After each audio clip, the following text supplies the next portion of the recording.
2017년도 재작년도 대비 온실가스를 앞으로 10년간 50% 감축하자 이런 내용입니다. 얼마 전에 환경부의 관련해서 저탄소 전략 발표가 있었는데요. 시민사회 포럼에서 있었던 발표가 있었는데 그 계획의 사안에 보면은 2050년도까지 절반을 줄이자라는 내용이 있습니다. 그거를 더 앞당겨서 진행한다. 이렇게 이해를 하시면 될 것 같습니다. 그러려면 당연히 더 많은 투자가 필요하겠고, 근본적인 변화가 필요하겠고, 이런 것들이 필요하겠죠. 그건 이후에 나오겠습니다만은 전시 체제에 준하는 형태의 기후 위기 비상 대응 체계를 갖추지 않으면 불가능하다. 이렇게 저는 보고 있습니다.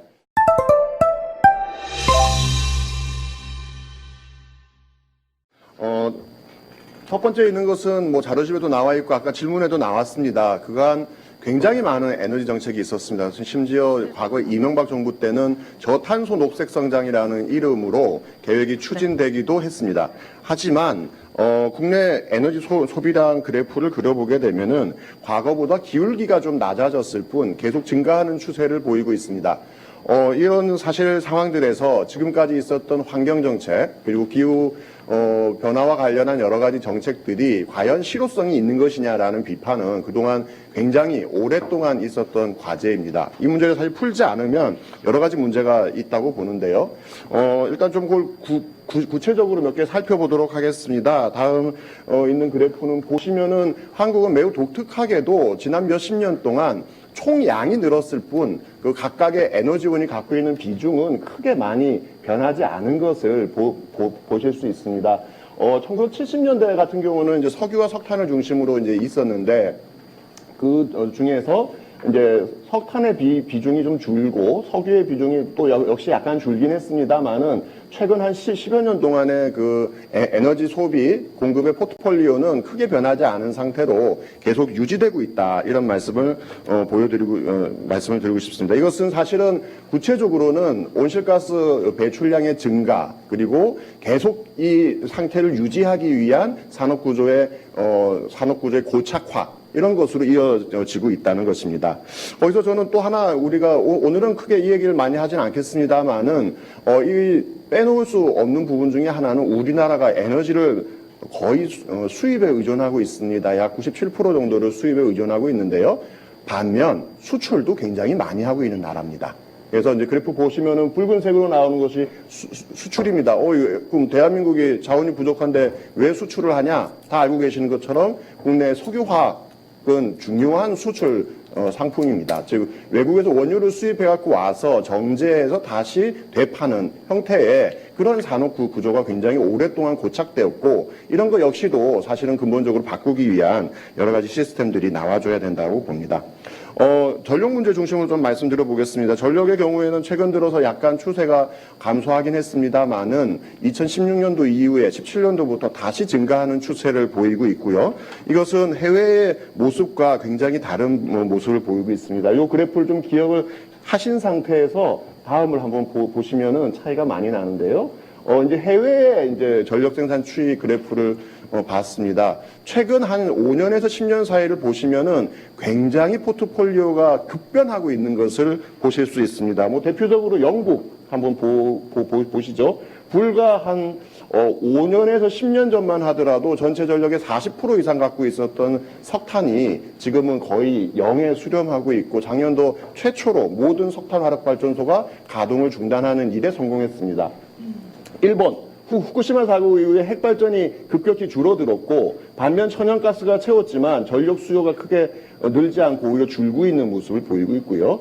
독일과 프랑스 같은 경우 최근 언론에 나왔습니다만은 급격한 탈핵, 탈석탄 정책을 추진하고 있고 심지어 프랑스조차도 2035년도까지 현재 71% 수준인 핵발전 비중을 50%로 줄이겠다. 이런 식으로 이제 급변하고 있는 상황이다. 반면 한국의 상황은 매우 고정적이고 안정적이고 기존의 경로를 그대로 따라가고 있는 경로 의존형 형태의 모습을 보이고 있다 말씀드릴 수 있습니다. 그나마 다행한 것은 최근 들어서 재생에너지의 발전량이 늘고 있습니다. 이거 사실 외국 자료를 다 갖고 왔는데요. 왜 그러냐면은 국내 아직 에너지 관련 법령도 정비가 제대로 안 돼 있습니다.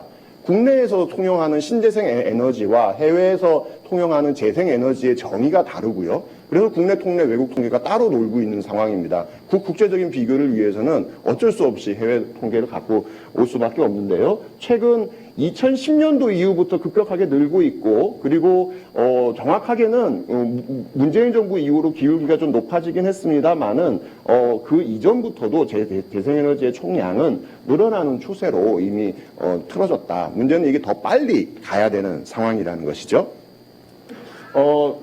거기서 또 한 가지 빼놓지 않아야 될 문제는 주요 에너지 지표입니다. 우리는 사실 에너지원을 전환하는 것으로만 생각하고 있습니다. 석탄을 풍력으로, 핵발전을 태양광으로, 뭐 이렇게만 생각하고 있는 거죠. 하지만 그건 잘못된 이야기입니다.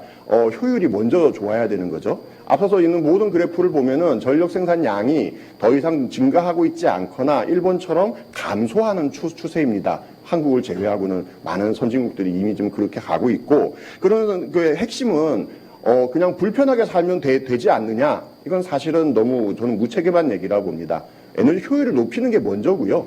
그 다음에 낭비를 줄이는 것들도 함께 움직여야 된다고 봅니다. 그래서 에너지 원 단위를 비교해 봤는데 숫자가 작을수록 좋은 겁니다.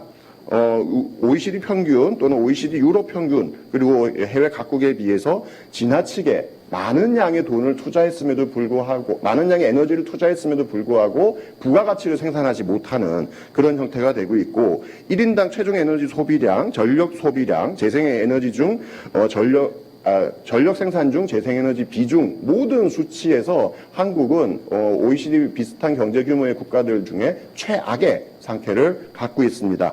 특히 재생에너지 비중은 숫자를 잘못 쓴 게 아닙니다. 소수점 두째 자리에서 놀고 있습니다. 다른 나라는 소수점 첫째 자리에서 왔다 갔다 하고 있는데요. 온실가스 문제도 마찬가지입니다. 우리나라는 2016년도 기준으로 세계 11위의 온실가스 배출 국가고요. OECD 중에서는 5위 배출 국가입니다. 다른 나라들이 온실가스가 다 줄고 있고, 특히 유럽 같은 경우는 목표를 더 앞당기고 있는 상황에서 한국은 지금도 계속 배출량이 늘고 있다, 이런 이야기입니다. 지난번 제가 11월 토론회에서도 이걸 얘기를 했었는데, 사실은 저는 핵심적인 9개 분야에서 온실가스를 적극적으로 줄이기 위한 노력이 이제 필요하다고 봅니다.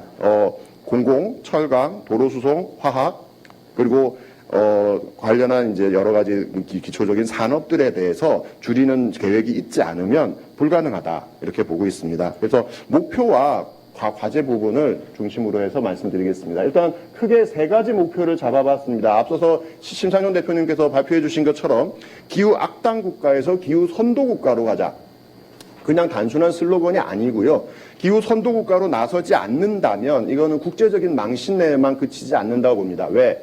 이미 기후 문제와 온실가스 문제가 무역 장벽으로 지금 등장하고 있고요. 그냥 망신하고 창피한 거는 한 번이면 끝나지만 앞으로 대한민국이 살아갈 방법이 없습니다.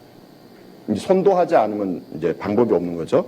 두 번째, 온실가스 배출의 감축에 관련해서 IPCC에서 공고한 내용이 있습니다. 그걸 바탕으로 저희가 정리한 것은 2017년도 재작년도 대비 온실가스를 앞으로 10년간 50% 감축하자, 이런 내용입니다. 얼마 전에 환경부의 관련해서 저탄소 전략 발표가 있었는데요. 시민사회 포럼에서 있었던 발표가 있었는데, 그 계획의 사안에 보면은 2050년도까지 절반을 줄이자라는 내용이 있습니다.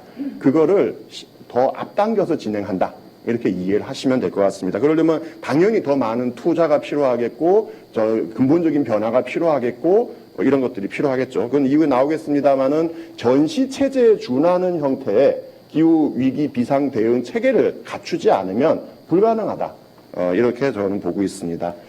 세 번째 내용은 민주주의 실현과 정의로운 사회 구현을, 정의로운 전환을 위한 계획을 갖고 있는 것인데, 어제 제가 창원에 다녀왔습니다. 창원의 두산중공업이 참 어려운 상황인데 그것을 어떻게 문제를 풀 것인가, 이런 토론회를 했었습니다. 안타까운 것은 그런 논의가 10년 전, 20년 전 이미 이런 기후 문제가 얘기되기 시작할 때 얘기했었더라면 지금 좀 성과가 나왔을 겁니다. 근데 지금 우리의 상황은 굉장히 늦은 거죠. 그래서 이런 논의를 하기 위한 사회적 합의와, 그리고 소수의 생길 수 있는 피해를 줄일 수 있는 방안들이 있어야 된다고 봅니다. 과제 중심으로 말씀드립니다. 7대 과제를 잡아보았고요. 첫 번째, 비상사태 선언을 하는 아시아 최초의 기후 비상사태 선언 국가가 되자라는 내용을 잡았습니다. 선언으로만 끝나면 아무 의미가 없습니다. 실제로 국내 지자체들도 많이 선언을 했습니다. 근데 실제 이 선언을 제안한 선언 제안문에 보면 뭐라고 써 있냐면요. 그냥 표현만 하는 거는 아무 필요가 없다. 이건 누구나 할 수 있습니다. 그거는 아무 필요가 없고, 이 비상사태라는 것은 정말 비상하게 준비하라는 뜻입니다. 어느 정도냐? 전쟁에 준하게 가야 된다. 자원동원이라는 표현이 나옵니다. 전략 자원을 어떻게 동원할 것인지에 대한 표현이 나오는 거고, 그래서 지난번 그 공공투자 계획에서 국방비에 준하는 형태의 투자가 필요하다, 이런 걸 발표해 드린 적이 있습니다. 두 번째, 기후 에너지부를 신설하고 관련 법적인 부분을 정비해야 된다고 봅니다. 컨트롤 타워가 필요합니다. 이거는 과거에 그냥 저탄소 녹색성장위원회 같은 이런 거 하나 만들어가지고 불가능합니다. 부처가 붙어야 되고요. 그러려면은 현재 있는 산업부에 있는 에너지 관련 업무와 환경부에 있는 기후 관련 업무를 띄어서 이 문제를 해결하기 위한 컨트롤 타워의 부처를 만들어야 되고, 관련한 법 제정이 필요하다라는 내용을 담고 있습니다. 그리고 거기에 한 가지 더 강조하고 싶은 것은요, 마치 성인지 예산을 잡는 것처럼 기후인지 예산과 기후인지 정책을 잡아야 된다는 내용을 갖고 있습니다. 뭐냐면은 국토부에서 기후 문제를 풀어야 된다고 하는데 공항을 만들고 있는 거거든요. 내지는 다른 부처에서는 기후와 상관없는 다른 일들을 하고 있는 겁니다. 이런 것들에 대해서 통합적인 관리가 필요하다는 겁니다. 3번은 40% 석탄화력 퇴출 내용은 앞서서도 나왔었고요. 거기도 저는 이 23페이지 밑에 보면 표가 하나 있는데요. 이 그 수요 예측이 이미 조금씩 틀려 나가고 있습니다. 문재인 정부에서 세운 계획이고 불과 1년밖에 안 됐습니다만은 전력 수요가 최초 예측보다 더 많이 늘어나고 있습니다. 왜? 이게 가격이 너무 싸고요. 그리고 탈원전 논란이 거치면서 수요 관리 정책을 안 합니다. 수요 관리 정책 하면은 또 정치적인 논란이 생기는 거죠. 저는 그런 의미에서는 강력한 수요 관리 정책과 가격 조정이 없이 이제 에너지를 줄일 수 있다는 것은 거짓말이라고 봅니다. 그래서 전력 가격을 현실화하고 투명화를 높이기 위한 계획들이 있어야 된다고 봅니다. 네 번째로는 OECD 수준의 에너지 효율 향상입니다. OECD를 뛰어넘어서 간다는 건 솔직히 거짓말이고요. 현재 상태에서 에너지 효율을 높이기 위해서는 사실은 관련 효율 기기에도 투자가 필요하고 산업구조 전환이 반드시 함께 이루어져야 됩니다. 5번 사회적 논의기구 필요하다고 봅니다. 저는 개인적으로 수차례 정부가 추진하는 공론화 프로그램에 참여했었는데요. 저의 문재인 정부의 공론화 프로그램은 빵점이라고 봅니다. 그렇게 공론화를 해서는 안 되고요. 제대로 사회적으로 논의를 모을 수 있는 그런 방안들이 필요한 것이고, 그래서 녹색사회 전환을 위한 근본적인 사회적인 논의기구를 만들어서 여기에 다양한 이해 당사자들과 앞으로의 우리의 미래를 고민할 수 있는 의견들이 나와야 된다고 봅니다. 6번 기후교육 강화입니다. 가짜뉴스 철결해야 되고요. 현재 혹시 아직도 중고등학교 교과목 안에 녹색성장이라는 과목이 있다는 거 혹시 아십니까? 아직 살아 있습니다.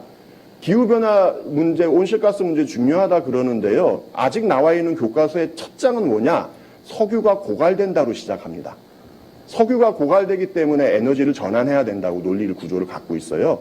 이게 지금 우리의 현실입니다. 될 리가 없죠. 당연히 제대로 될 리가 없습니다. 따라서 학교에서의 교육과 그리고 성인 대상의 교육들을 바꿔서 근본적인 토대를 만드는 작업이 필요하다 봅니다. 7번 동북아 에너지 전환 협의체 구성이 필요하다 봅니다. 이거는 이제 북한만 바라보고 우리가 모든 계획을 짤 수 없다고 봅니다. 필요하다면 한중, 한일, 한러 이렇게 해서 동북아를 중심으로 해서 다자간 협의가 필요하고요. 거기에 북한까지 같이 할 수 있는 부분이 있다면 저는 적극적으로 그 계획을 짜야 됩니다. 이게 중요한 이유는 2030년도까지는 저는 재생에너지 40%까지 충분히 갈 수 있다고 봅니다. 하지만 지금 해외에서 잡고 있는 재생에너지 100% 근본적인 형태의 에너지 전환을 위해서는 동북아가 협력하지 않고서는 한 발짝도 나갈 수 없습니다. 따라서 그 이유를 바라보는 계획으로서 동북아 에너지 협력 협의체들이 있어야 된다고 봅니다. 마지막. 아직도 저는 시간이 굉장히 아깝다고 생각을 합니다. 전 세계가 벌써 20년 전에 기후변화 얘기를 하기 시작했고 온실가스 감축에 들어가기 시작했습니다. 이제 성과가 나오고 있고 속도를 더 빨리 가고 있습니다. 근데 지금도 길에 나가서 많은 사람을 만나서 물어보면은 가짜뉴스와 잘못된 정보에 기반해서 논의하는 경우들을 너무 많이 보고 있습니다. 아까운 시간을 버리고 있는 사이 또는 누군가는 이렇게 얘기합니다. 해외는 그렇게 되더라도 우리 자국 내에서만이라도 조금 더 산업을 살려야 되는 거 아니겠냐. 자국 내에서만 먹고 살 수 있다면 사실 그렇게 할 수도 있다고 봅니다. 하지만 이미 글로벌한 경제에서 우리나라만 온실가스 펑펑 쏟아내면서 살 수 있는 시대는 끝났습니다. 이미 그렇게 바뀌고 있는 거고요. 따라서 그냥 예전처럼 살게 해주세요 라고 하는 것은 저는 21세기의 새로운 쇄국 정책이라고 생각합니다. 이 21세기 에너지 쇄국 정책을 저는 과감하게 깨야 된다고 보고 지금 그 국제사회의 흐름에 단순하게 동참하는 것이 아니라 기후 위기를 극복하는 선도 국가로 대한민국이 나갔으면 하는 말씀 드리고 싶습니다. 이상입니다. 감사합니다.